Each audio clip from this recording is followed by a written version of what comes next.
శ్రీ మాత్రే నమః. ఈరోజు మీ అందరి కోసం శ్రీ మహాలక్ష్మి ఆవిర్భావం, అసలు శ్రీ మహాలక్ష్మి జీవిత చరిత్ర ఏంటో ఇప్పుడు మీకు తెలియజేసుకోబోతున్నాను. నా వీడియోని ఎండింగ్ వరకు చూడండి. ఆ లక్ష్మీదేవి అపూర్వమైన కరుణ కటాక్షాలు అందరి మీ మీద ఉండాలని చెప్పి మనస్ఫూర్తిగా కోరుకుంటూ ఈ దేవి శరణవరాత్రుల్లో మహాలక్ష్మి యొక్క అవతారం విశిష్టత, మహాలక్ష్మి వ్రత కథను మీకు తెలియజేస్తున్నాను. ప్లీజ్ అందరూ తప్పకుండా ఎండింగ్ వరకు చూడండి. ఇంకా వెంటనే టాపిక్లోకి వెళ్ళిపోదాం. రామాయణం, భారతం లాంటి పురాణాలను తిప్పేస్తే ప్రతి దేవుడి దేవత పుట్టుక వెనుక ఏదో ఒక చెప్పుకోదగిన చరిత్ర, ప్రాముఖ్యత ఉన్నాయని అర్థం అవుతుంది. అలాగే మనం అందరం ఎంతో కష్టపడి అత్యంత భక్తి శ్రద్ధలతో కొలిచే లక్ష్మీదేవి పుట్టుక వెనుక కూడా ఒక కథ ప్రచారంలో ఉంది. రామాయణం, భారతం లాంటి పురాణాలు అత్యంత భక్తులతో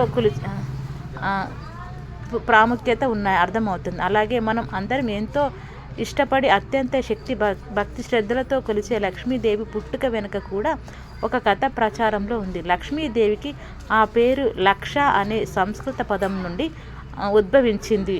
అష్ట ఐశ్వర్యాలను, సిరి సంపాదలకు, విజయానికి లక్ష్మీదేవి పెట్టింది పేరు. అందుకే అష్టలక్ష్మి, ఐశ్వర్యలక్ష్మి, విజయలక్ష్మి అని ఇలా ఒక్కో అంశానికి సంబంధించిన ఒక్కో పేరు వేర్వేరుగాను ఉన్నాయి. లక్ష్మీదేవిని అత్యంత భక్తి శ్రద్ధలతో పూజిస్తే సిరి సంపదలు, సుఖ సంతోషాలతో పాటు చేసే పనుల్లో విజయం వర్తిస్తుందని పురాణ ఇతిహాసాలు చెబుతున్నాయి.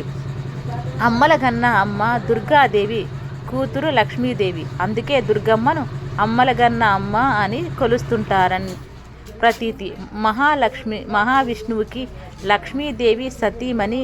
విష్ణువు ఏ జన్మలో ఏ అవతారం ఎత్తినా ఆ అవతారంలో మరో వేషంలో మారు పేరుతో ఆయన వెన్నంటే ఉంటూ వచ్చిన లక్ష్మీదేవి గురించి తెలుసుకోవాలంటే ముందుగా క్షీరసాగర మదనం గురించి, ఆమె విష్ణుమూర్తి చెంతకు ఎలా చేరిందనే విషయాలు తెలుసుకోవాలి. ఒకసారి దేవేంద్రుడి రాజ్యమైన అమరావతికి వచ్చిన దుర్వాస మహర్షి అక్కడ ఇంద్రుడికి ఓ విలువైన పవిత్ర హారాన్ని బహుమతిగా అందిస్తాడు. అయితే ఆ హారాన్ని తీసుకున్న ఇంద్రుడు దానిపై అంత ఆసక్తి లేనట్టుగా తన వద్ద ఉన్న ఐరావతానికి ఇస్తాడు. ఇంద్రుడు ఇచ్చిన హారాన్ని నేల మీదేసి తొక్కేస్తుంది ఆ ఐరావతం.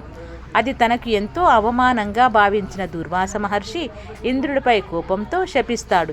ఏ రాజ్యభోగాలైతే చూసి మిడిసి పడుతున్నావో అవి లేకుండా పోవుగాక అని ఇంద్రుడికి శాపం పెట్టి అక్కడి నుండి కోపంగా వెళ్ళిపోతాడు. దుర్వాస మహర్షి శాపం మూలంగా ఇంద్రలోకంలో ఉన్న ఇంద్రుడి రాజ్యం అమరావతిలో క్రమక్రమంగా కష్టాలు మొదలవుతాయి. రాజ్యంలో సుఖశాంతులు కరువై ప్రజలు అష్ట కష్టాలు పడడం స్పష్టంగా కనిపిస్తుంది. అదే సమయంలో రాక్షసులు కూడా ఇంద్రుడి అమరావతిపై దండెత్తి ఇంద్రుడిపై విజయం సాధిస్తారు. దీంతో ఏం చేయాలో అర్థం కాని దేవేంద్రుడు దేవుళ్ళందరినీ తీసుకొని విష్ణు వద్దకు వెళ్ళి మొరపెట్టుకుంటాడు. రాక్షసుల అరాచకాలు చెప్పుకొని పరిష్కారం సూచించాల్సిందిగా వేడుకుంటాడు.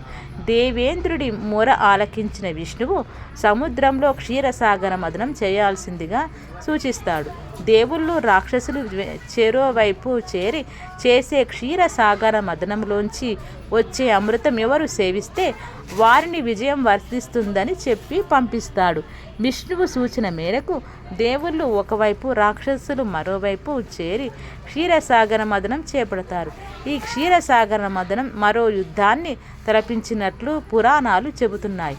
క్షీరసాగర మదనం చేసే క్రమంలో సముద్ర తరంగాలు మధ్యలోంచి ఓ తామర పువ్వుపై కూర్చున్న లక్ష్మీదేవి ప్రత్యక్షమవుతుంది. ఆమె ఇంద్రుడి వైపున్న దేవుళ్లను సమర్పిస్తూ విష్ణువు చెంతకు చేరుతుందని, అలా క్షీరసాగర మదనంలోంచి జన్మించిన లక్ష్మీదేవి ఆశీస్సులతో ఇంద్రుడు రాక్షసులపై పైచేయి సాధించి తిరిగి తన రాజ్యాన్ని కాపాడుకుంటాడని పురాణాల్లోని ఇతిహాసాల్లో పేర్కొన్నారు. పురాణాల ప్రకారం లక్ష్మీదేవి పుట్టుకకు ఇది ఒక కారణం. ఇతిహాసాలు అపమోసం పట్టిన పండితులు చెబుతుంటారు.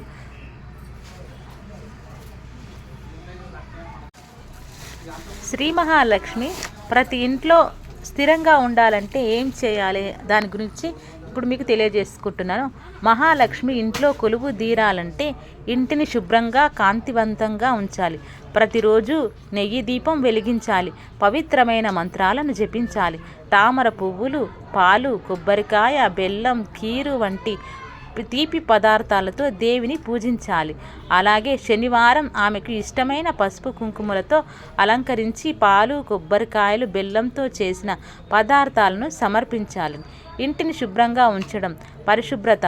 ఇంటిని ముఖ్యంగా పూజా గదిని ఎల్లప్పుడూ శుభ్రంగా ఉంచుకోవాలి. ఎందుకంటే అపరిశుభ్రమైన ప్రదేశాల నుండి మహాలక్ష్మి కోపంతో వెనుదిరుగుతుంది. ప్రతిరోజు దీపం వెలిగించాలి. పూజా గదిలో రోజు నెయ్యి దీపం వెలిగించడం వల్ల దైవిక వాతావరణం ఏర్పడుతుంది. ఇంటిని కాంతివంతంగా ఉంచాలి.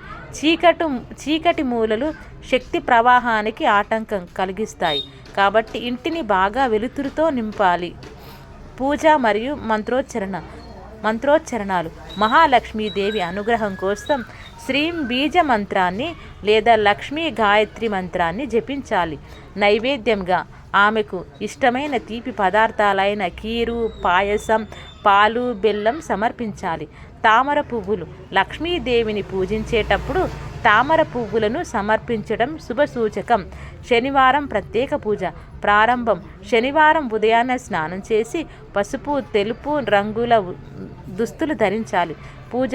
శనివారం లక్ష్మీదేవికి ఇష్టమైన రోజు కాబట్టి ఆమెకు పాలు, కొబ్బరికాయలు, బెల్లంతో చేసిన పదార్థాలు నైవేద్యంగా సమర్పించాలి.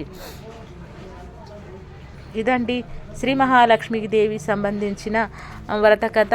అసలు శ్రీ మహాలక్ష్మి ఆవిర్భావం, ఈ దేవీ నవరాత్రుల్లో అమ్మవారిని ఎలా పూజించాలో, ఎలాంటి పూజాది క్రతువులు చేయాలో తెలియజేసుకోవడం జరిగింది.